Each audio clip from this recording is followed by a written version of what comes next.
রাসূলের প্রিয় সাহাবায়ে কিরামরা পা ছিল না, দিন প্রতিষ্ঠার জন্য যদি রাসূলের পক্ষে থাকতে পারে, রাসূলের পাশে থাকতে পারে, আপনার কাছে আমার প্রশ্ন হলো, বাংলাদেশে দিন প্রতিষ্ঠার জন্য আল্লাহর জমিনে ইকামতের কর্মী হিসেবে এই সমাজে কোরআনের পক্ষে থাকার দরকার আছে না নাই? রাসূলকে যদি সাহাবায়ে কিরামরা যদি জীবনের মায়া না করে পরকালে জান্নাত পাওয়ার জন্য, আল্লাহর প্রেমে মেহমান হওয়ার জন্য রাসূলের পথে থেকে যদি জীবন দিতে পারে, রক্ত দিতে পারে, আপনাকে আমার প্রশ্ন হলো, রাসূলের উম্মত হিসেবে আল্লাহর জমিনে আল্লাহর দ্বীন কায়েমের জন্য রক্ত দেব, জীবন দেব, এই সমাজে আল্লাহর কোরআনের পক্ষে ছাড়া বাতিল শক্তির পক্ষে থাকবো না। কারা কারা দুই হাত তুলে আল্লাহকে দেখে দেয় তারা তারা। আমার বন্ধুরা, সুতরাং বিশ্বনবীর প্রিয় বঙ্গবরণ করা সাহাবী আমার ইবনে উমর রাদিয়াল্লাহু তাআলা আনহু দুইটা পা ছিল না, মনের ভিতরে কেমন বাসনা ছিল, বিশ্বনবীর পক্ষে থাকবো, জীবন চলে যাবে, হাসতে হাসতে বিদায় গ্রহণ করবো, রাসূলের পক্ষে থাকবো। প্রিয় বয়সপুরবাসী, সিনাইদাবাসী, আপনাকে বলতে চাই, বাংলার জমিনে ইসলাম বিজয় হোক আর না হোক, এটা আপনার বার্তিকার বিষয় নয়। লক্ষ্য হলো আল্লাহর জমিনে কোরআনের পক্ষে থাকতে হবে। أعوذ بالله من الشيطان الرجيم بسم الله الرحمن الرحيم إن الله وملائكته يصلون على النبي يا أيها الذين آمنوا صلوا عليه وسلموا تسليما। সকলে জবান ছেড়ে আমরা দুরূদে ইব্রাহিম পাঠ করি।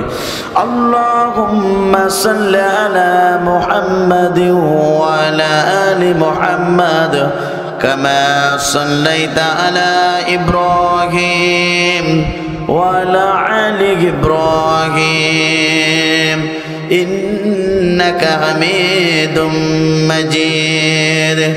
আল্লাহুম্মা বারিক আলা মুহাম্মাদিন ওয়া আলা আলি মুহাম্মাদ কামা বারাকতা আলা ইব্রাহিম ওয়া আলা আলি ইব্রাহিম ইন্নাকা হামিদুম মাজিদ।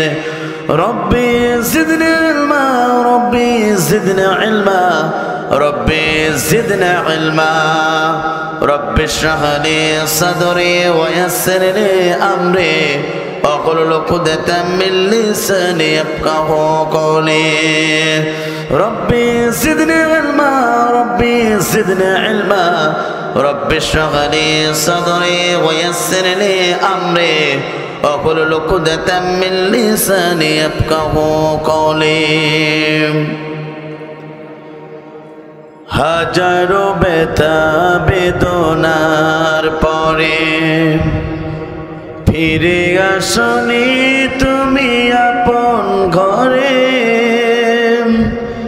দিনের আলো তুমি ছড়িয়ে দিতা ফেরেরা হেরার গোয়ায় তোমারই ধ্যান, আসমান থেকে নামে আল কোরআন, ভাঙলো সবার ভুল তোমারই তরে, আসলো কোরআনের ছায়া তলে, খালিদ ওমর আলী আবু বকর ইসলামের ঝান্ডা নীল যে তোলে, হেরার গোয়ায় তোমারই ধ্যান, আসমান থেকে নামে আল কোরআন, ভাঙলো সবার ভুল তোমারই পরে, আসলো কোরআনের ছায়া তলে, খালিদ ওমর আলী আবু বকর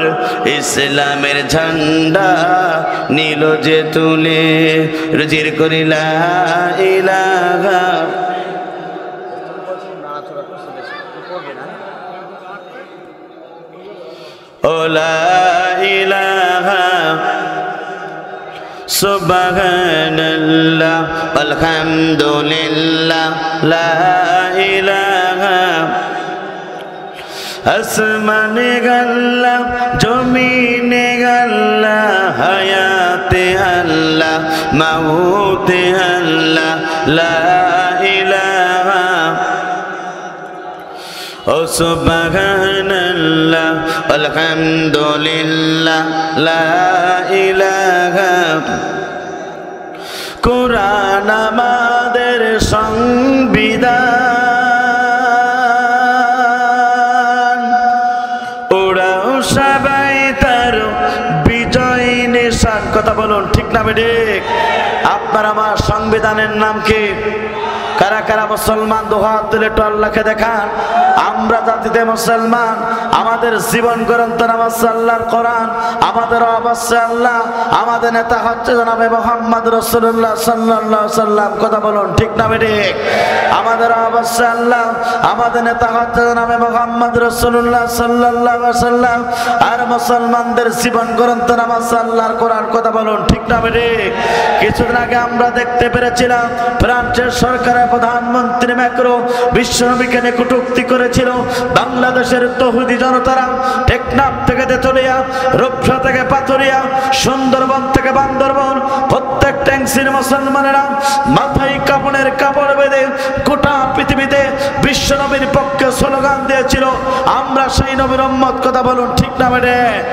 এখানে শেষ নয় প্রিয় বন্ধুরা আপনারা মানবী বিশ্বনবী আখিরি জামানার নবী যে নবীর চেহারা দেখলে পারে এতিম সন্তানগুলো পিতা হারানোর বেদনা ভুলে যেত যে নবীর চেহারা দেখলে পারে বিধবারা তাদের স্বামী হারানোর বেদনা ভুলে যেত যে নবীর চেহারা দেখলে পারে ক্ষুধার্ত সাহাবীগণ ক্ষুধা নেবার হয়ে যেত যে নবীর চেহারা দেখলে পারে অর্থাৎ বিধবারা তাদের স্বামী হারানোর বেদনা ভুলে যেত অর্থাৎ যে নবীর জন্য আল্লাহ পাক নিজেই দরুদ প্রেরণ করেন যে নবীকে আল্লাহ রাব্বুল আলামিন হাবিবুল্লাহ বলেছেন সেই নবী যখন এই জমিনে কালেমার দাওয়াত দিয়েছিল আবু জাহল সরকার মিথ্যা মামলাকে দীর্ঘ 29 মাস কারাবরণ করেছিল কারারুদ্ধ অবস্থায় গাছের লতাপাতা পর্যন্ত চিবিয়ে চিবিয়ে খেয়েছে তারপরে বিশ্বনবী কালেমার দাওয়াত থেকে এক ইঞ্চি সরে দাঁড়ায় নাই আমরা সেই নবীর উম্মত কথা বলুন ঠিক না বেটে এখানে শেষ না প্রিয় বন্ধুরা আপনারা মানব বিশ্বনবী আখিরি জামানার নবী এই জমিনে কালেমার দাওয়াত দেওয়ার কারণে ওই তায়েফের দুষ্ট যুবকেরা আল্লাহ রাসূলকে টার্গেট করে বৃষ্টির মতন পাথর মেরেছিল পাথর আঘাত প্রাপ্ত হয়ে নবীর সমস্ত শরীর থেকে রক্ত বের হয়েছিল আল্লাহ রাসূলের সমস্ত শরীর থেকে রক্ত বের হয়ে তায়েফের ময়দানে বিশ্বনবী 3টি বাজে বেহুশ হয়ে গেছিল তারপরে বিশ্বনবী কালেমার দাওয়াত থেকে 1 ইঞ্চি সরে দাঁড়ায় নাই আমরা সেই নবীর উম্মত কথা বলুন ঠিক না মানে এখানে শেষ না প্রিয় বন্ধুরা এই জমিনে কালেমার দাওয়াত দেওয়ার কারণে উহুদের ময়দানে বিশ্বনবী তাণ্ডবে শহীদ করতে হয়েছিল এই জমিনে কালেমার দাওয়াত দেওয়ার কারণে মাতৃভূমি ছেড়েছিল পিতৃভূমি ছেড়েছিল জুলুম নির্যাতনের শিকার হয়েছিল তারপরে বিশ্বনবী কালেমার দাওয়াত থেকে 1 ইঞ্চি সরে দাঁড়ায় নাই কথা বলুন ঠিক না বেঠে অর্থাৎ এই জমিনে আল্লাহ রাসূলের প্রিয় সোনা সাহাবীগণ পর্যন্ত এই জমিনে কালেমার দাওয়াত দেওয়ার কারণে অসংখ্য সাহাবী হাত দিয়েছেন চোখ দিয়েছেন কান দিয়েছেন চোখ দিয়েছেন অর্থাৎ বুকে রক্ত দিলেই এই জমিনকে সিক্ত করেছে হাসতে হাসতে ফাঁসির মঞ্চে গেছে নবীর প্রিয় সোনা সাহাবীগণ পর্যন্ত বাতিল শক্তির কাছে 1 সেকেন্ডের জন্য মাথা নত করে নাই আল উলামা ওয়ারাসাতুল আম্বিয়া অর্থাৎ নবীদের উত্তরসূরি আছে হক্কানি আলিমগণ সেই হক্কানি আলিমগণ যখন গোটা পৃথিবীতে কালেমার দাওয়াত দিয়েছিল ইসলামের দাওয়াত দিয়েছিল জাতির লোকদেরকে জাহান্নাম থেকে বাঁচিয়ে আল্লাহর জান্নাতের পথের ঠিকানা ব্যবস্থা গ্রহণ করেছিল অর্থাৎ যুগে যুগে যত ইসলাম বিরোধী কোরআন বিরোধী স্বৈরাচার শাসকরা ছিল ওই স্বৈরাচার শাসকেরা আলেমদেরকে মিথ্যা মামলা দিয়েছে অন্য প্রকার জীবন যাপন করিয়েছে তারপরে একজন হক্কানি আলেম গোটা পৃথিবীতে 1 সেকেন্ডের জন্য বাতিল শক্তির কাছে মাথা নত করে নাই আত্মজাগে দুঃখ লাগে প্রিয় বন্ধুরা লক্ষ্য করুন যিনি গোটা পৃথিবীতে 50টা বছর ধরে কোরআনের তাফসীর করেছিল কাবা ঘরে 3 দিনের থেকে পড়ার সুযোগ পেয়েছিল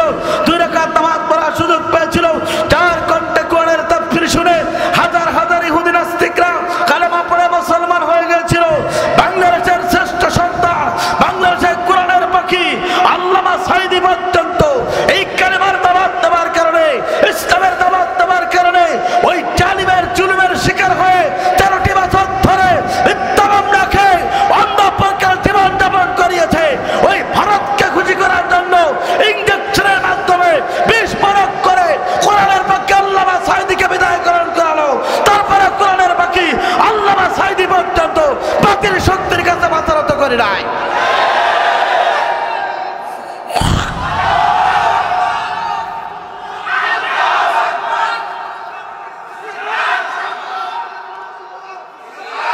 সুতরাং সেই বিশ্বনবীর মতন করে যদি আপনার আমার রক্ত দেওয়া লাগে, সেই বিশ্বনবীর মতন করে যদি আপনার আমার তান্দরভাবে শহীদ করতে হয়, সেই নবীর মতন করে যদি অন্ধপ্রকার জীবন যাপন করা লাগে, সেই নবীর প্রিয় সোনা সাবিদের মতন করে যদি রক্ত দিতে হয়, জীবন দিতে হয়, আজকে মহেশপুরবাসী, কোটচাঁদপুরবাসী, জীবননগরবাসী অর্থাৎ আমসাধারণ ঝিনাইদহবাসী আপনাকে বলতে চায়, আল্লামা কোরআনের পাখি আল্লামা সাইদির মতন করে যদি রক্ত দিতে হয়, জীবন দিতে হয়, ফাঁসির কাজটা ধরা লাগে, আজকে আপনার লক্ষ্য করে বলতে চায়, জীবন দেব, রক্ত দেব, কোরআন ছাড়বো না। কারা কারা দোয়া তারা আল্লাহকে দেখে দেয় তারা তারা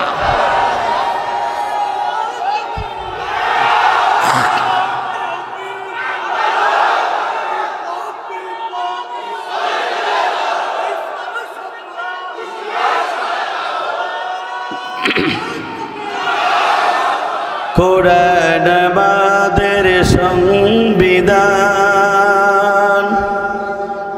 ওরাও সবাই তার বিজয় নিশান, নেতা আমাদের রাসূলুল্লাহ, লা ইলাহা লা ইলাহা লা ইলাহা ইল্লাল্লাহু মুহাম্মাদুর রাসূলুল্লাহ সাল্লাল্লাহু আলাইহি সাল্লাম। আলহামদুলিল্লাহ, বাংলাদেশের দক্ষিণ পশ্চিম অঞ্চলের ইসলামী আন্দোলন এক উর্বর পটভূমি, রক্তি সিরিত জেলা, ঝিনাইদহ জেলার ঐতিহ্যবাহী মহেশপুর থানার ঐতিহ্যবাহী কাকমারি যুব সমাজ ও প্রবাসীদের উদ্যোগে আয়োজিত আজকের এই নবম বার্ষিক বিরাট ওয়াজ মাহফিলের মজ্জাজ মুহতারাম সাহেবে সদর সম্মানিত সভাপতি জনাব মোহাম্মদ লুৎফর রহমান সাহেব, সাবেক মেম্বার 7 নম্বর ওয়ার্ড কাকমারি, আতরুল্লাহ ফি হায়াতি। আমরা দোয়া করি আল্লাহ পাক তার গোলামকে ইসলামের জন্য, কোরআনের জন্য কবুল করুক। চিৎকার করে বলুন আল্লাহুম্মা আমিন। আজকের তাফসীর কোরআন মাহফিলের সম্মানিত সঞ্চালক করবেন কারি ওবায়দুল্লাহ, ইমাম কাকমারি জামে মসজিদ। আল্লাহ পাক তাকে ইসলামের জন্য, কোরআনের জন্য কবুল করুক। চিৎকার করে বলুন আল্লাহুম্মা আমিন। আলোচনা করে আপনাদেরকে ধন্য করেছেন পার্শ্ববর্তী জেলা চুয়াডাঙ্গার কৃতি সন্তান, আমার অত্যন্ত শ্রদ্ধ ব্যক্তিত্ব, শ্রদ্ধ বড় ভাই, গোটা বাংলাদেশের বক্তি জগতে এক উজ্জ্বল ধ্রুবতারা হযরত মাওলানা আব্দুস সাত্তার সাহেব, আতানুল্লাহ ফি হায়াতি। আমরা দোয়া করি আল্লাহ পাক তার গোলামকে বাংলাদেশের প্রত্যেকটা ইঞ্চি জমিনে কোরআনে কথা বলার জন্য কবুল করুক। চিৎকার করে বলুন আল্লাহুম্মা আমিন। আজকের তাফসীর কোরআন মাহফিলের সম্মানিত প্রধান বক্তা, আন্তর্জাতিক খ্যাতিসম্পন্ন মুফাসসিরে কোরআন, বক্তা জগতে এক উজ্জ্বল জ্যোতিষ্ক, গোটা বাংলাদেশের হাজার হাজার আলেমের উস্তাদ, বাংলাদেশের বর্তমানে সবচেয়ে আলোচিত বক্তা, বাংলাদেশের সবচেয়ে জনপ্রিয় বক্তা, স্বাধীনতার পরে সবচেয়ে জনপ্রিয় আলোচক, যা যুবকদের, বাংলাদেশের যুবকদের আইডল, আমার অত্যন্ত শ্রদ্ধেয় ব্যক্তিত্ব ডক্টর মিজানুর রহমান আজহারীর সবচেয়ে কাছের ওস্তাদ, গোটা বাংলাদেশের বক্তৃতায় উজ্জ্বল জ্যোতিষ্ক হযরত মাওলানা আল্লামা তারেক মনোয়ার সাহেব, খতিব ইস্টার্ন লন্ডন জামে মসজিদ লন্ডন। আল্লাহ পাক তাকে ইসলামের জন্য, কোরআনের জন্য তার কণ্ঠকে জাতির ক্লান্তিক অবস্থায় কবুল করুক। চিৎকার করে বলুন আল্লাহুম্মা আমিন। আজকের এই তাফসীর কোরআন মাহফিলের আমন্ত্রিত অতিথিবৃন্দ, স্টেজ বসত হযরত উলামায়ে কেরাম, বিশিষ্ট ব্যক্তিবর্গ, সামনে বসত মুরব্বি কেরাম, যুবক ভাইরা, ছোট্ট ছোট বাচ্চারা, পর্দার আড়াল শিক্ষিত মা বোনেরা, জাতির বিবেক সাংবাদিকবৃন্দ, বাংলাদেশ সরকারের প্রশাসন ইন্টেলিজেন্স ব্রাঞ্চের সদস্যবৃন্দ, সকলকে জানাচ্ছি হৃদয় নেংরার আন্তরিক সালাম। আসসালামু আলাইকুম ওয়া রাহমাতুল্লাহি ওয়া বারাকাতুহু। সে মহান রবের দরবারে দিল খোলা শুকর আদায় করি, যিনি আপনাকে আমাকে সালাতুল ইশার নামাজ বাদ রাতের ঘুমকে হারাম করে আসমানের নিচে জমিনের উপরে একখণ্ড জায়গায় বসে যেমনি আপনাকে আমাকে করুণা করে, দয়া করে, মায়া করে, হাজার হাজার মানুষের ভিড় থেকে বাছাই খেতে করে যে মহান রব আপনাকে আমাকে এই কোরআনের ময়দানে বসার সুযোগ দান করেছেন, সে মহান রবের দরবারে দিল খোলা শুকর আদায় করি। চিৎকার করে বলেন আলহামদুলিল্লাহ। উহুদের ময়দানে বিশ্বনবীর তান্দার বাবার শহীদ করতে হয়েছিল। এই জমিনে কালেমার দাওয়াত দেবার কারণে মাতৃভূমি ছাড়তে হয়েছিল, পিতৃভূমি ছাড়তে হয়েছিল। আজকের এই তাফসীর মাহফিল থেকে সেই নবীর প্রতি দুরূদ আর সালাম সাহেব সাল্লাল্লাহু আলাইহি ওয়াসাল্লাম মাগফিরাত কামনা করি সেসব ভাইদের জন্য যারা তাদের জীবনটা ইসলামের জন্য দিয়েছেন, কোরআনের জন্য দিয়ে গোটা পৃথিবীতে যাদের নামগুলো সন্ন্যক লেখা হয়েছে জান্নাতের সর্বস্তরে তাদের মর্যাদা দান করুক। চিৎকার করে বলুন আল্লাহুম্মা আমিন। প্রিয় মহেশপুরবাসী, প্রিয় ঝিনাইদহবাসী, আপনারা সবাই কেমন আছেন? আলহামদুলিল্লাহ। আপনাকে আমিও আলহামদুলিল্লাহ ভালো আছি। আপনাকে আমাকে সুস্থ শরীরে আজকের এই কোরআনের মঞ্চে আসতে পেরে আমরা খুশি না বেজা? জোরে বলেন খুশি না বেজা? যদি হন খুশি আওয়াজ দেওয়া লাগবে একটু বেশি। দেশের অবস্থা করুন, বক্ত দরকার আমাদের মতন সাইজ তরুণ, কারণ আগামীর বাংলাদেশ এই কোরআনের বাংলাদেশ, আগামীর বাংলাদেশ ইসলামের বাংলাদেশ। কথা বলুন ঠিক না বেঠিক? আমার বন্ধুরা, মুসলমান হিসাবে আল্লাহর জমিনে আল্লাহর কোরআন প্রতিষ্ঠা হোক, এটা আপনি আমি চাই কিনা? জোরে বলেন চাই কিনা? আমার বন্ধুরা, আজকের এই মঞ্চে আমার জীবনের তৃতীয়বার আসা। প্রথমবার এসেছিলাম এম হাসিবুর রহমানের সাথে, গত বছর ছিলাম আমার বন্ধুরা গোলাম রব্বানী যুক্তিবাদীর সাথে। আজকের এই ডেটটা আমি রবিউল ইসলাম নিয়েছিলাম, আল্লামা তারেক মনোয়ার হুজুরকে আমি নিজেই দাওয়াত করেছিলাম। এই জন্য আমার দাওয়াতে সাড়া দিয়ে আজকে আমরা দুজন আপনাদের মাঝে এসেছি। এই জন্য আপনারা খুশি না বেজার? জোরে বলেন খুশি না বেজার? আমার বন্ধুরা, এই জন্য আমরা খুশি থাকতে চাই, কারণ কেবলমাত্র শুধুমাত্র মুসলমান আল্লাহর কোরআন পেয়ে আল্লাহর প্রতি খুশি থাকতে চায়। কথা বলুন ঠিক না বেঠিক? মুসলমান ক্ষমতা পেয়ে খুশি হতে চায় না, মুসলমান টাকা পয়সা বাড়ি গাড়ি পেয়ে খুশি হতে চায় না। মুসলমান খুশি হতে চায় আল্লাহর কোরআন পেয়ে এবং রসুলের নেতৃত্ব মেনে। কথা বলুন ঠিক না বেঠিক? আমার বন্ধুরা, এই জন্যে আমি আজকে দীর্ঘায়িত আলোচনা করতে পারবো না, যেহেতু প্রধান মেহমান গুরুত্বপূর্ণ কথা আজকে আপনাদের সম্মুখে বলার জন্য তিনি চেষ্টা করবেন। আমি কয়েকটা মিনিট সময় নিয়ে আজকে আমার আলোচনা পরিসমাপ্ত করতে চাই। আমার বন্ধুরা, আমি মুসলমান, আমরা জাতিতে মুসলমান, আমাদের জীবন গ্রন্থ নামাজ আল্লাহর কোরআন, আমাদের অবশ্যই আল্লাহ, আমাদের নেতা হচ্ছে জনাবে মুহাম্মদ রাসূলুল্লাহ সাল্লাল্লাহু আলাইহি ওয়াসাল্লাম। কথা বলুন ঠিক না বেঠিক? আমার বন্ধুরা, আপনি যদি মৃত্যুর পরে আল্লাহর সবচেয়ে নিকটতম হতে চান, আপনি যদি মৃত্যুর পরে আল্লাহর সবচেয়ে নিয়ামত প্রাপ্ত জান্নাতের মেহমান হতে চান, আপনাকে আমাকে এই দুনিয়াতে মুমিন হিসাবে কোরআনের পক্ষে থাকার দরকার আছে না নাই? যারা কোরআন মানবে, যারা আল্লাহর কোরআন মোতাবেক জীবন গড়বে, আল্লাহকে রব রসুলকে নেতা জীবন ব্যবস্থা যারা কোরআনকে মেনে নিয়ে এই জীবন পরিচালিত করবে, আল্লাহ পাক তাদেরকে ভালোবাসবে। কথা বলুন ঠিক না বেঠিক? এই জন্য আমি আজকে যে বিষয়ের উপর আলোচনা করতে চাই, বিষয়টা নির্ধারণ করেছি। মৃত্যুর পরে আল্লাহ পাক কাদেরকে ভালোবাসবে জানার দরকার আছে না নাই? আপনি নামাজ পড়লেন, রোজাও রাখলেন, হজও করলেন, যাকাত দিলেন, কিন্তু বিচার ব্যবস্থা আল্লাহর কোরআন মানলেন না, আপনি আল্লাহর প্রিয় গোলাম হতে পারবেন না। কথা বলুন ঠিক না বেঠিক?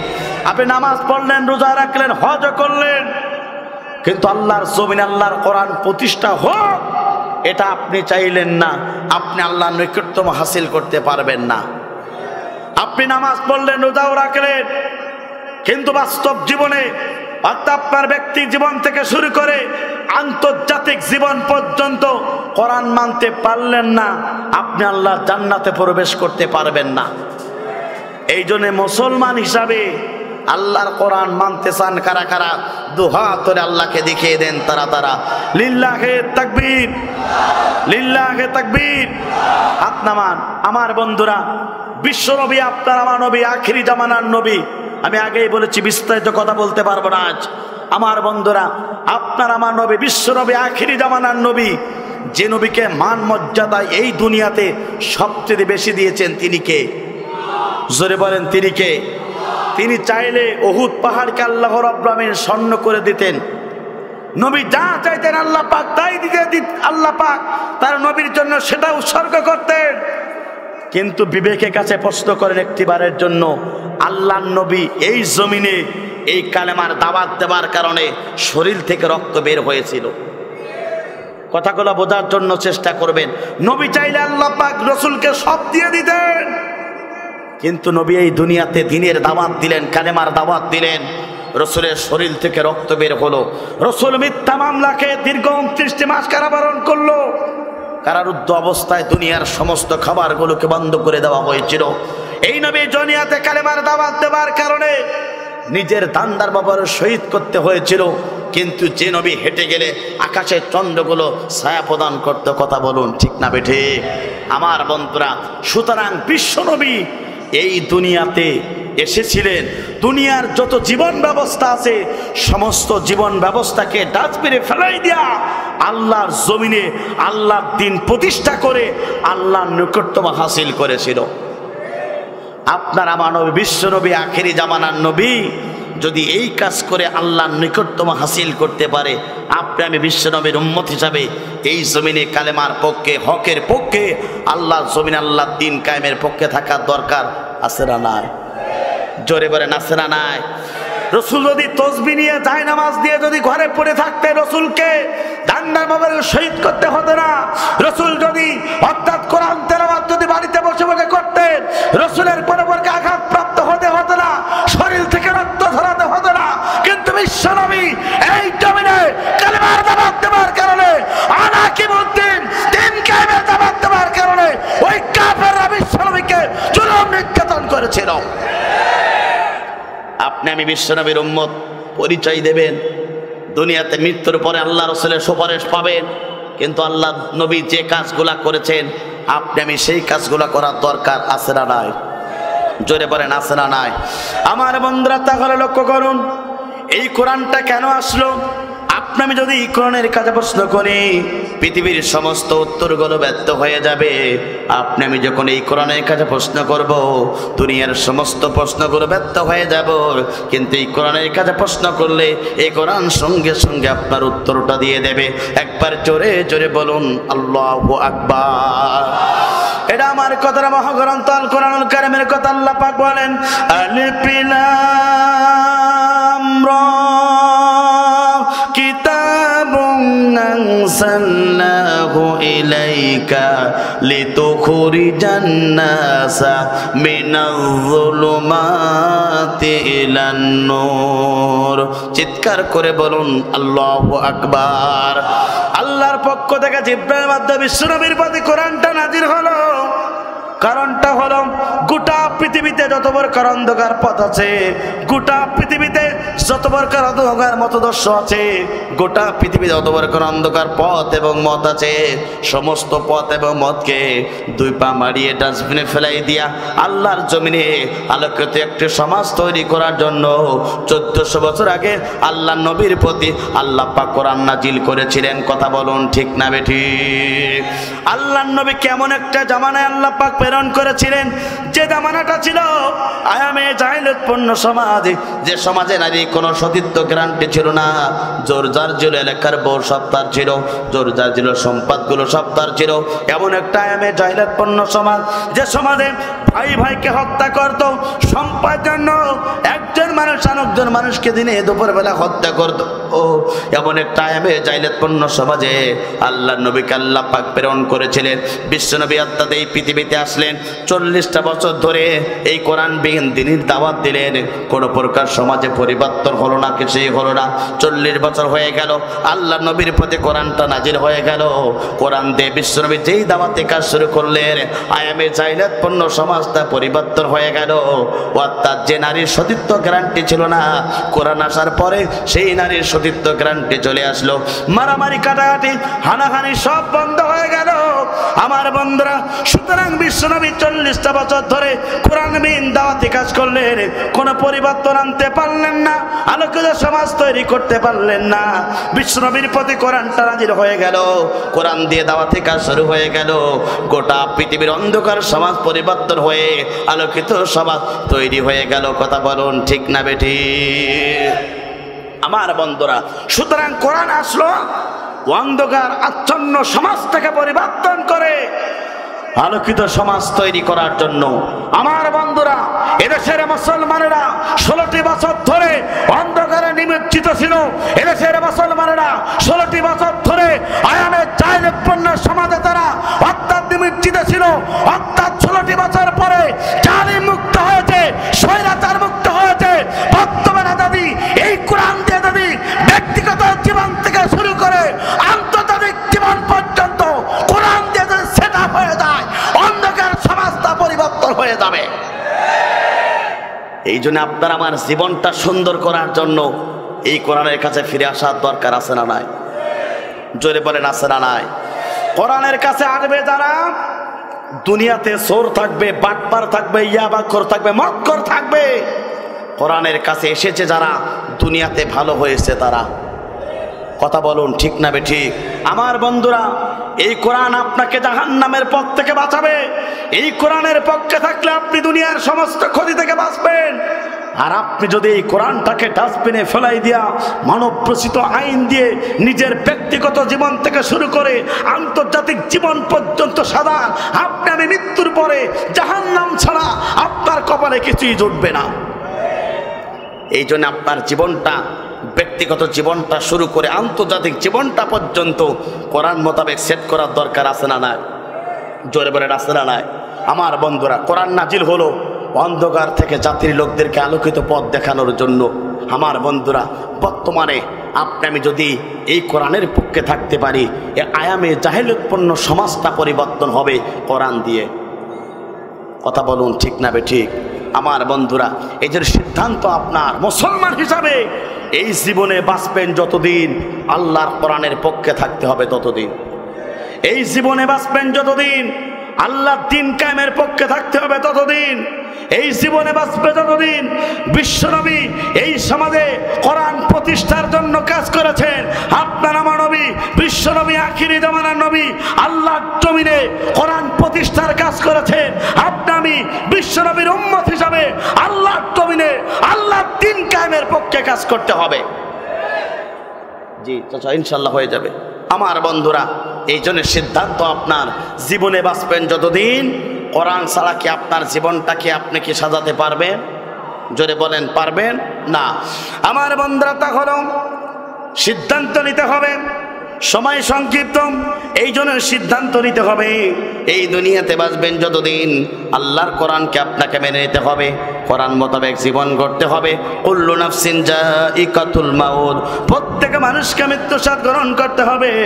ম্যান ইজ মর্টাল, মানুষ মরণশীল। দুনিয়ার মাঝ থেকে আপনাকে আমাকে বিদায় গ্রহণ করে সুম্মা ইলাইনা তুরজাউন, আল্লাহর দরবার আমাদের সকলকে ফিরে যেতে হবে।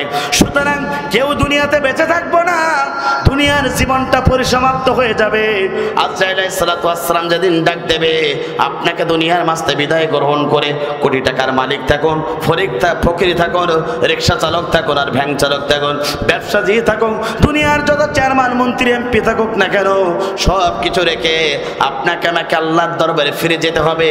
আমার বন্ধুরা, যেহেতু আল্লাহর দরবারে সকলকে আমাদের প্রত্যাবর্তন করতে হবে, ফিরে যেতে হবে, সুতরাং এই দুনিয়াতে এমন জীবন গড়ব যে জীবন গড়লে আল্লাহ পাক খুশি হয়, রাসূলও খুশি হয়। সেই জীবনটা গড়তে হবে আল্লাহর কোরআন দিয়ে। কথা বলুন ঠিক না বেঠিক? এই জন্য আপনি আমি যদি আল্লাহর প্রিয় গোলাম হতে চাই, আপনি আমি যদি আল্লাহর নৈকট্য হাসিল করতে চাই, আপনি আমি যদি আল্লাহর প্রিয় মাহবুব বান্দা যদি হতে চাই, তাহলে এই দুনিয়াতে আল্লাহর জন্য কাজ করতে হবে। আমার বন্ধুরা, সুতরাং এই দুনিয়াতে যারা 8টা কাজ যারা করতে পারবে, আল্লাহ পাক তাদেরকে ভালোবাসবে। মৃত্যুর পর আল্লাহ রাব্বুল আমিন তাদের জন্য জান্নাতের ফেরদাউসের মেহমান করানো হবে। একবার জোরে জোরে বলুন আল্লাহু আকবার। তার 1 নম্বর কাজ হলো, আমার বন্ধুরা, আপনি মুসলমান হিসাবে আপনার জীবনটাকে পরিশুদ্ধ করতে হবে। আর আপনার জীবনটাকে পরিশুদ্ধ করতে গেলে আপনাকে আমাকে স্যারেন্ডার করা লাগবে আল্লাহর কোরআনের কাছে। আর কোরআনের কাছে স্যারেন্ডার করবে যখন, জীবনটা পরিশুদ্ধ হয়ে যাবে তখন। আর পরিশুদ্ধ করতে গেলে 1 নম্বর যে কাজটা করতে হবে, আপনার ঈমানটাকে ভেজাল মুক্ত করা লাগবে।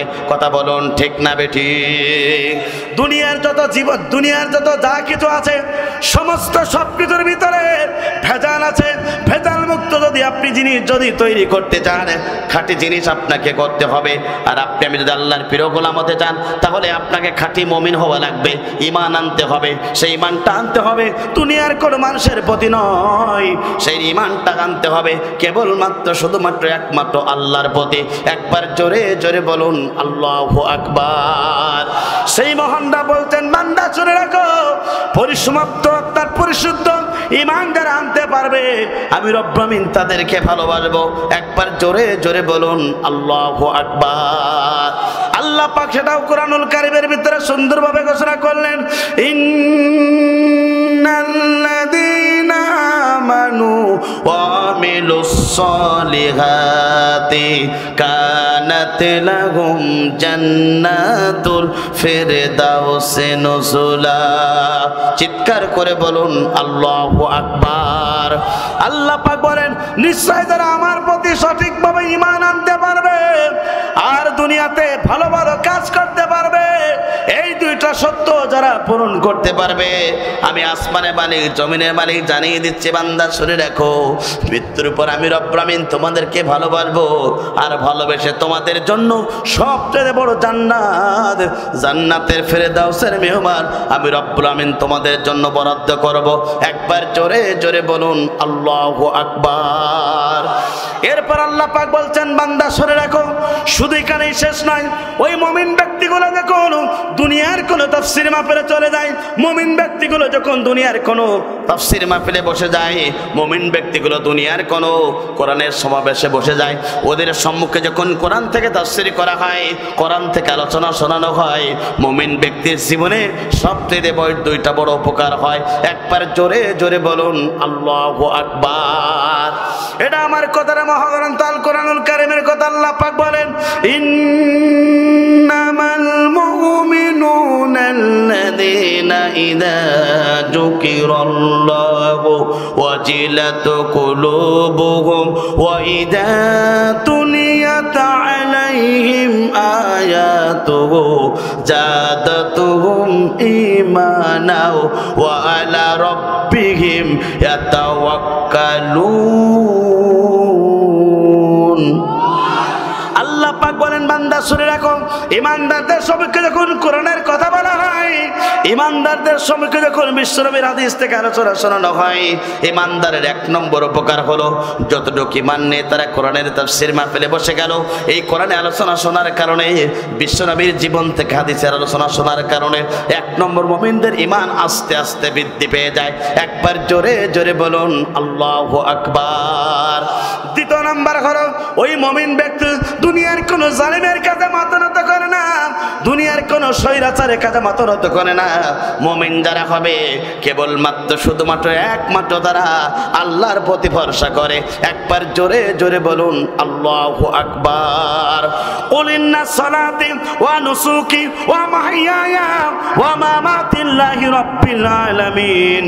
আমার নামাজ, আমার জীবন, আমার কুরবানি কেবলমাত্র শুধুমাত্র একমাত্র এক আল্লাহ তাআলার জন্য দেবে যারা, এই দুনিয়াতে সঠিকভাবে মুমিন হতে পারবে যারা। কথা বলুন ঠিক না বেঠিক? মুমিন যারা হবে তাদের জীবনটা আল্লাহর জন্য দিয়ে দেবে। মুমিন যারা হবে তাদের সবকিছু আল্লাহর জন্য দিয়ে দেবে। যুগে যুগে যারা মুমিন হয়েছে, যুগে যুগে যারা ইমানদার হয়েছে, যুগে যুগে যারা আল্লাহর প্রিয় বান্দা হয়েছে, যুগে যুগে যারা আল্লাহর নৈকট্য হাসিল করেছে, মেশিন গায়ে বুলেট দিয়ে তাদের বুকটা থার থার করে দিয়েছে, ইমানদারেরা বাতিল শক্তির কাছে মাথা নত করে নাই। যারা মুমিন হবে আল্লাহর জন্য জীবন দেবে, যারা মুমিন হবে দুনিয়ার কোন মানুষের কাছে মাথা নত করবে না। মহেশপুরবাসী আপনাকে বলতে চাই, আল্লাহর কোরআন আজকামের জন্য জীবন দেব, হাসতে হাসতে বিদায় গ্রহণ করব। মুসলমান কেবলমাত্র শুধুমাত্র আল্লাহর প্রতি মাথা নত করব, কারণ জীবনের মালিককে।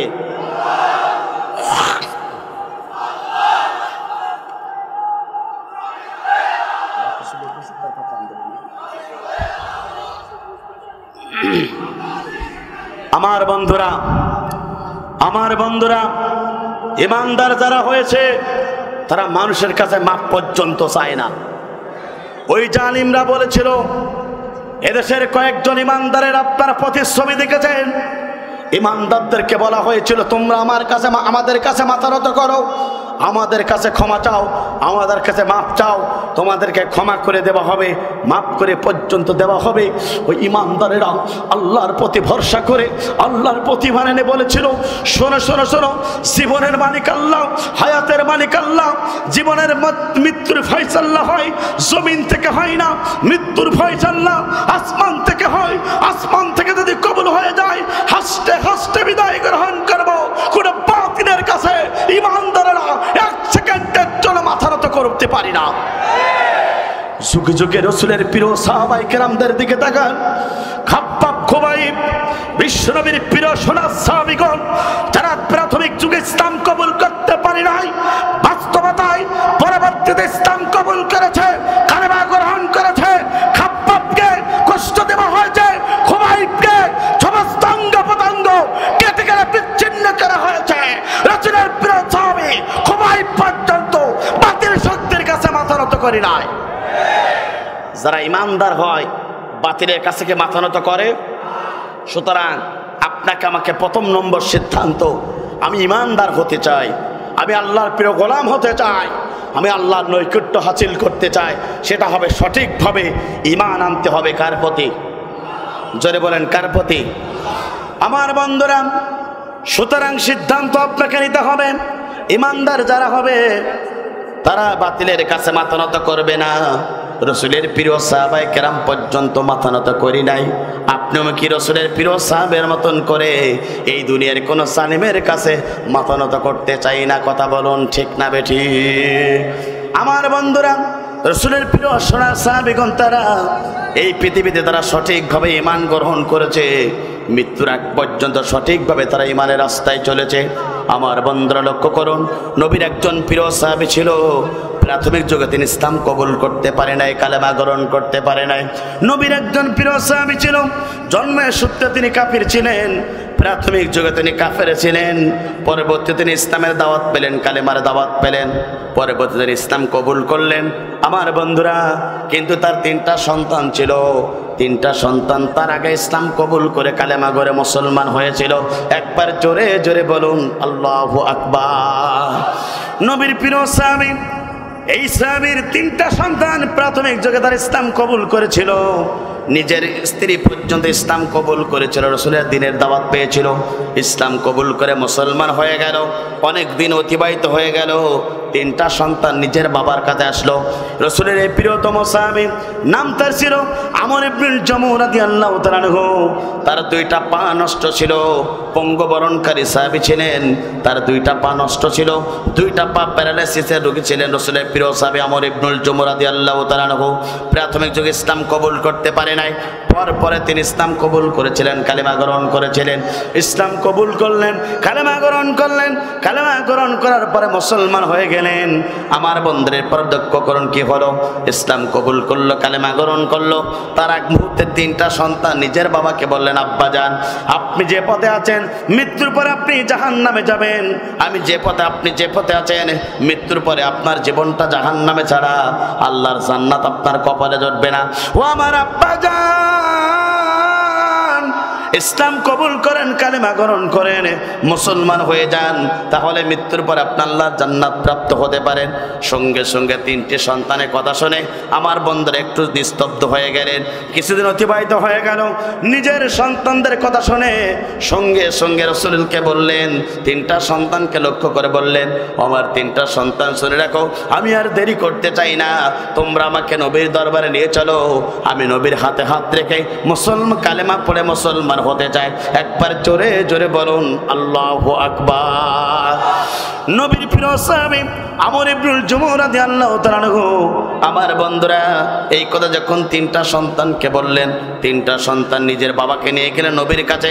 নবীর কাছে যখন নিয়ে যাওয়া হলো, রাসূলকে সালাম বলে দিলেন। রাসূলুল্লাহ সাল্লাল্লাহু আলাইহি সাল্লাম 3টা সন্তানকে বললেন, তোমাদের বাবা তো আমার কাছে নিয়ে আসলে কারণটা কি জানতে চাই। 3টা সন্তান বললেন, ইয়া রাসূলুল্লাহ, হাবিবাল্লাহ, আপনার কাছ থেকে দ্বীনের দাওয়াত পেয়েছিলাম, যার কারণে আমরা কালেমা পড়েছি, মুসলমান হয়েছি, ঈমানের পথে চলছি। ইয়া রাসূলুল্লাহ, হাবিবাল্লাহ, আমাদের জন্মদাতা পিতা আমর ইবনুল জামু রাদিয়াল্লাহু তাআলা আনহু তিনি ইসলাম কবুল করতে পারে নাই, কালেমা কালেমা গ্রহণ করতে পারে নাই। ইয়া রাসূলুল্লাহ হাবিবাল্লাহ, আপনাকে সম্মুখে রেখে বলতে চাই, আপনি আমার বাবাকে কালেমা পড়ে মুসলমান বানান। একবার জোরে জোরে বলুন আল্লাহু আকবার। বিশ্বনবীর সঙ্গে সঙ্গে আমর ইবনুল জুমুকে জিজ্ঞাসা করলেন, আমর ইবনুল জুমু তুমি ইসলাম কবুল করবে কিনা জানতে চাই। সঙ্গে সঙ্গে আমর ইবনুল জুমু রাদিয়াল্লাহু তাআলা আনহু দুইটা চোখের পানি ছেড়ে দিয়ে কাঁদা শুরু হয়ে গেল। রাসূলকে বললেন, ইয়া রাসূলুল্লাহ হাবিবাল্লাহ, আমার স্ত্রী পর্যন্ত ইসলাম কবুল করেছে, কালেমা গ্রহণ করেছে, নিজের তিনটা সন্তান ইসলাম কবুল করেছে, কালেমা গ্রহণ করেছে। ইয়া রাসূলুল্লাহ হাবিবাল্লাহ, আমি নিশ্চিত দেখতে পাচ্ছি এই অবস্থা যদি মৃত্যু হয়ে যায় আমাকে জাহান্নামে যেতে হবে। ইয়া রাসূলুল্লাহ হাবিবাল্লাহ, আমি আর দেরি করতে চাই না, দেরি করতে চাই না, আপনিও দেরি করাবেন না, আপনি আমাকে কালেমা পড়াই মুসলমান বানিয়ে দিন। একবার জোরে জোরে বলুন আল্লাহু আকবার। সঙ্গে সঙ্গে রাসূলুল্লাহ সাল্লাল্লাহু আলাইহি ওয়াসাল্লাম আত্মার রাসূলের প্রিয় সাহাবী আমর ইবনুল জুমুর হাতটা ধরে ফেললেন, কালেমা পড়ালেন, মুসলমান বানালেন। আমর ইবনুল জুমু ইসলাম কবুল করলেন, মুসলমান হয়ে গেল। আবার বন্ধুরা কিছুদিন অতিবাহিত হয়ে গেল। রাসূলুল্লাহ সাল্লাল্লাহু আলাইহি সাল্লাম তাবুক যুদ্ধ অথবা উহুদ যুদ্ধের দামামা বেজে গেল। রাসূলুল্লাহ সাল্লাল্লাহু আলাইহি সাল্লাম সমস্ত সাহাবায়ে কেরামদেরকে লক্ষ্য করে বললেন, ও আমার সাহাবায়ে কেরামরা, তোমরা কি জিহাদের ময়দানে যেতে চাও কিনা? কে কে আছো একটু হাতটা উঁচু করে বলে দাও। সঙ্গে সঙ্গে আমর ইবনুল জুমুর তিনটা সন্তান হাত উঁচু করে বললেন, ইয়া রাসূলুল্লাহ, আমাদের তিনটা ভাইয়ের নামটা লিখে নিন। সঙ্গে সঙ্গে নামটা লেখানো হলো। রাসূলুল্লাহ সাল্লাল্লাহু আলাইহি সাল্লাম সমস্ত সাহাবায়ে কেরামদেরকে লক্ষ্য করে বলল, যাও যাও যাও, তোমাদের পরিবারের কাছ থেকে তোমরা বিদায় নিয়ে আসো। তিনটে ভাই চলে গেল বাড়িতে, যে বাবার কাছে বলে, আব্বাজান, আমরা জিহাদের ময়দানে যেতে চাই, আপনি আমাদেরকে অনুমতি দিয়ে দেন। সঙ্গে সঙ্গে আমর ইবনুল জুমু রাদিয়াল্লাহু তাআলা আনহু তিনি অনুমতি পর্যন্ত দিয়ে দিলেন। আমার বন্ধুরা, অনুমতি দেওয়ার পরে তিনটা ভাই চলে গেল নিজের মায়ের কাছে, মায়ের কাছ থেকে অনুমতি নিলেন, মা পর্যন্ত অনুমতি দিয়ে দিলেন জিহাদের ময়দানে অংশগ্রহণ করার জন্য। তিনটা ভাই এবার রওনা দিলেন। পিছন দিক থেকে তাদের জনম দুঃখী বাবা আমর ইবনুল জুমু তিনটা সন্তানকে দেখে বলে, ও আমার তিনটা সন্তান, তোমরা জিহাদের ময়দানে দিন প্রতিষ্ঠার জন্য যেতেছো, আমার মনটা বলে আমিও তোমাদের সাথে জিহাদের ময়দানে অংশগ্রহণ করি। একবার জোরে জোরে বলুন আল্লাহু আকবার। তিনটা সন্তান খুশি হয়ে গেল। সঙ্গে সঙ্গে নিজের বাবাকে বলে, আব্বাজান, আমরা তিনটা ভাই জিহাদের ময়দানে যাচ্ছি, কিন্তু আপনি কি আপনার নিজের দিকে লক্ষ্য করেন নাই? আপনার দুইটা পা নেই, দুইটা পা নষ্ট। এই নষ্ট পা নিয়ে আপনি কিভাবে জিহাদের ময়দানে যাবেন? সঙ্গে সঙ্গে আমর ইবনুল জুমু বললেন, ও আমার সন্তানগুলো শুনে রাখো, আমার দুইটা পা নেই, কিন্তু আমার মন বলে আমি জিহাদের ময়দানে নবীর পাশে থাকতে চাই। বললেন, বাবা, তোমরা আমার জন্য দোয়া করো, আমিও তোমাদের সাথে জিহাদের ময়দানে অংশগ্রহণ করতে চাই। তিনটা সন্তান বলেন, আব্বা, আপনি বাড়িতে থাকুন, আপনি আমাদের জন্য দোয়া করুন। বিদায় নিয়ে চলে গেলাম নবীর দিকে। আমার বন্ধুরা, তিনটা সন্তান নবীর রাসূলের দরবারের দিকে রওনা দিলেন।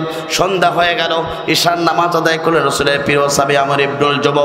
ঈশার নামাজটা আদায় করে এবার আস্তে আস্তে করে দুইটা পা নষ্ট, দুইটা পা নিয়ে হামুগুলো দিতে দিতে রাসূলের দরবারে চলে গেলেন। রাসূলের প্রিয়তম সাহাবী, পঙ্গুবরণ করা সাহাবী আমর ইবনুল জুমু রাসূলুল্লাহ সাল্লাল্লাহু আলাইহি সাল্লাম ঈশার নামাজ আদায় করে মসজিদে নববীর বারান্দায় বসেছিলেন। আমর ইবনুল জুমু চলে গেলেন, ইয়া রাসূলুল্লাহ, আসসালামু আলাইকুম ইয়া রাসূলুল্লাহ। রাসূলকে সালাম দিলেন। রাসূলের প্রিয় সাহাবী আমর ইবনুল জুমু বললেন, ইয়া রাসূলুল্লাহ, নিজের তিনটা সন্তান জিহাদের ময়দানে অংশগ্রহণ করার জন্য অনুমতি পেয়েছে, আমি পর্যন্ত তাদেরকে অনুমতি দিয়েছি। ইয়া রাসূলুল্লাহ, হাবিবাল্লাহ, আমার তিনটা সন্তান জিহাদের ময়দানে যেতে চায়, আমি আপনি অনুমতি দিয়েছেন, আমিও দিয়েছি। ইয়া রাসূলুল্লাহ, আমার মনের অব্যক্ত যন্ত্রণা হলো, আমিও জিহাদের ময়দানে আমার সন্তানদের সাথে যেতে চাই। একবার জোরে জোরে বলেন আল্লাহু আকবার। বিশ্বনবী সঙ্গে সঙ্গে বললেন, আমর ইবনুল জুমু,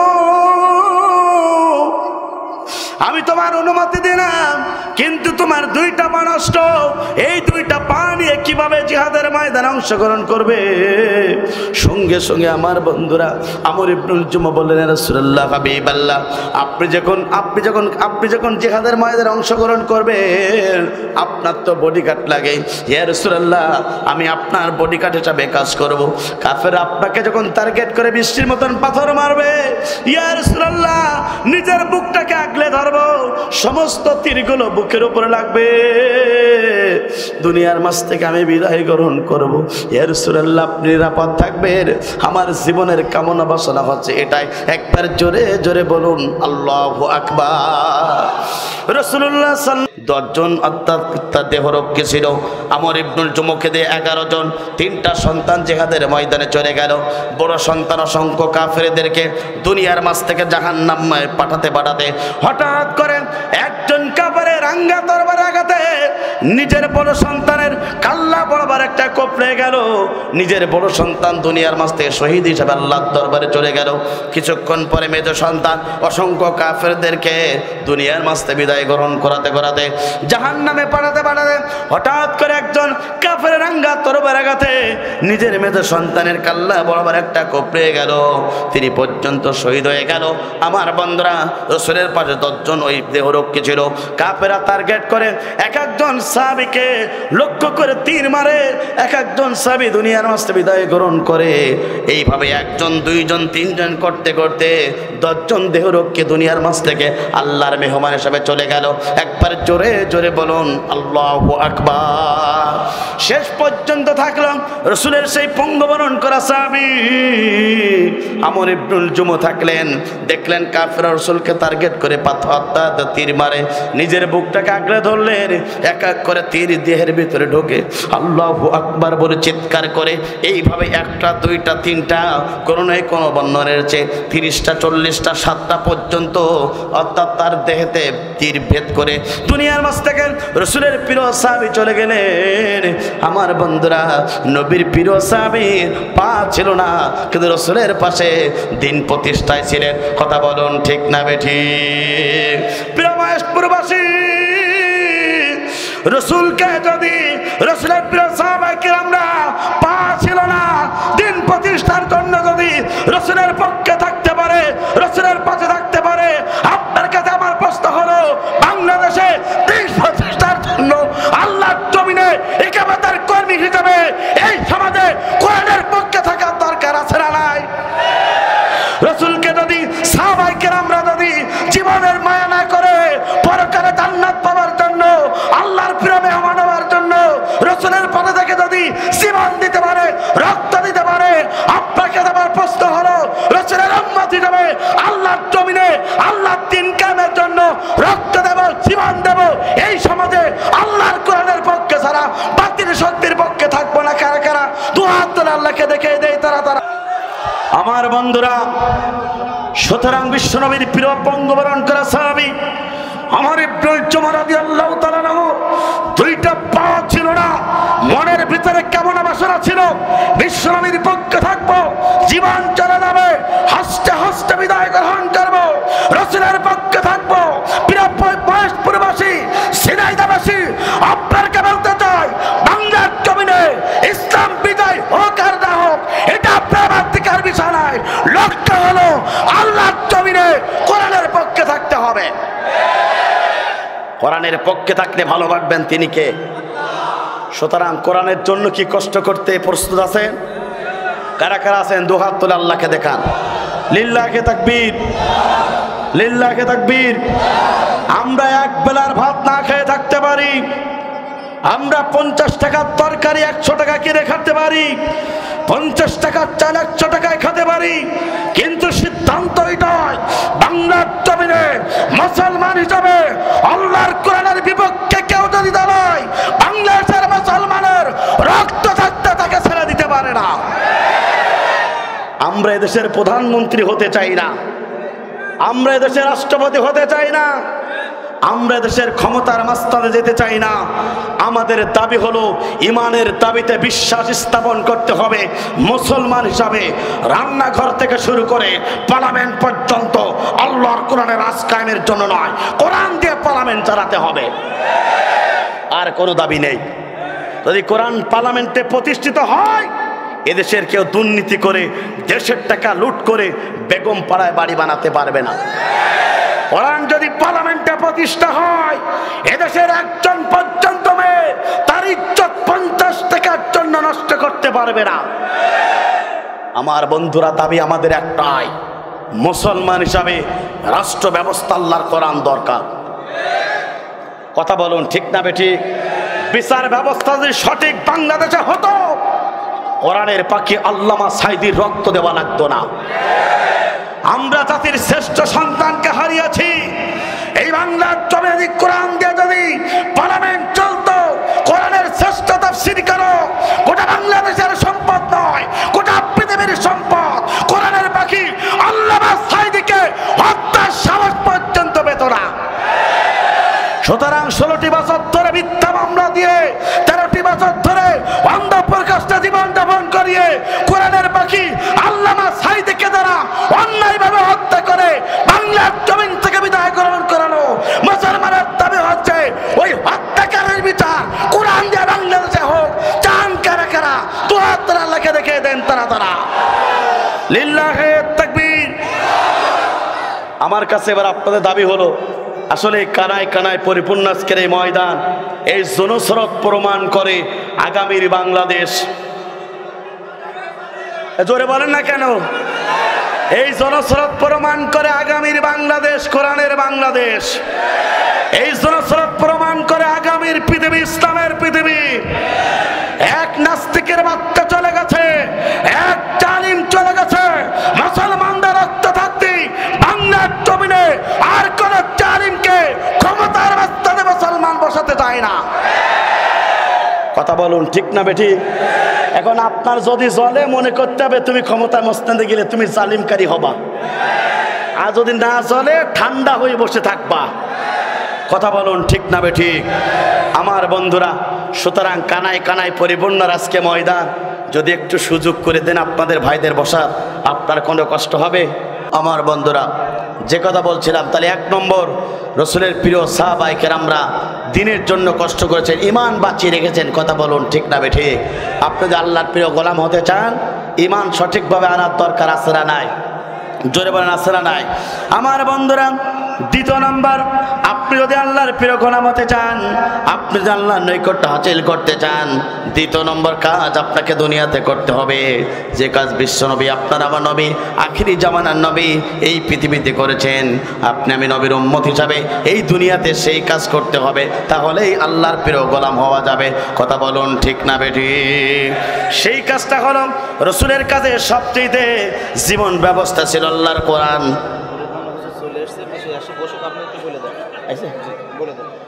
লিল্লাহে তাকবীর, লিল্লাহে তাকবীর। প্রধান বক্তার আগমন, আজকের মাহফিলের পক্ষ থেকে লিল্লাহে তাকবীর। হযরত তারেক মনোয়ার সাহেবের আগমন। আলহামদুলিল্লাহ, আলহামদুলিল্লাহ।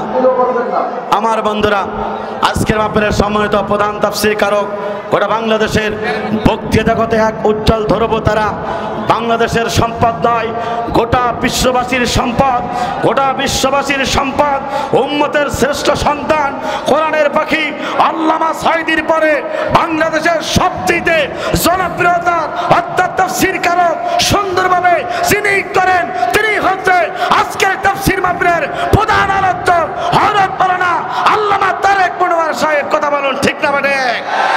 সেই মেহমানকে পেয়ে আপনারা খুশি না বাজার? কারা কারা খুশি? দুহাত তোলে আল্লাহকে দেখা। লিল্লাহে